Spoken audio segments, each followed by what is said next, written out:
Bonjour à tous.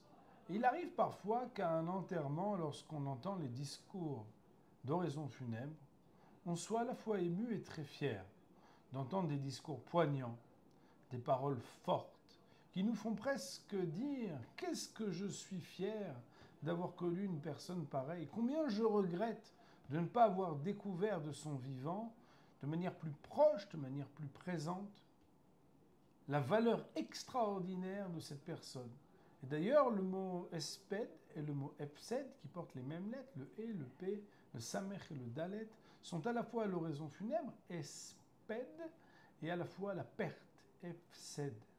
Lorsqu'on fait l'oraison funèbre ou qu'on l'entend, on met en avant la perte. Combien c'est triste d'avoir perdu une personne pareille. Et il s'agit d'un moment qui est émouvant, un moment d'honneur, les derniers honneurs qu'on fait à quelqu'un.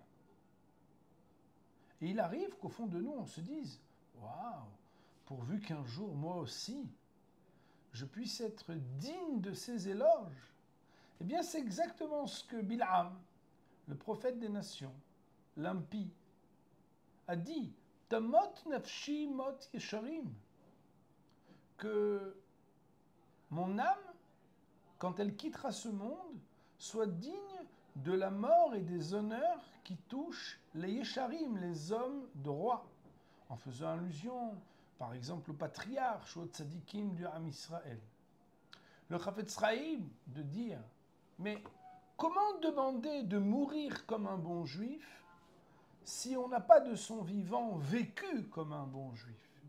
C'est la raison pour laquelle, si tu aurais aimé être digne des éloges de toutes ces personnes qui, lorsqu'elles quittent ce monde, elles quittent ce monde comme des tzadikim, il faut, au lieu d'essayer d'organiser des funérailles honorables, de se préoccuper de son vivant, de vivre comme un tzadik. C'est la raison pour laquelle, dès que l'on réfléchit à ce sujet, on doit être capable de rendre profitable chaque minute, chaque heure, chaque jour, chaque semaine, parce que chaque instant nous permet d'éterniser quelque chose qui fera que véritablement, après 120 ans, chacun d'entre nous soit digne, pas seulement dans ce monde-ci, mais lorsqu'on quitte ce monde et qu'on est jugé, d'être quelqu'un qui est tamot nafshi mot yesharim. À très bientôt.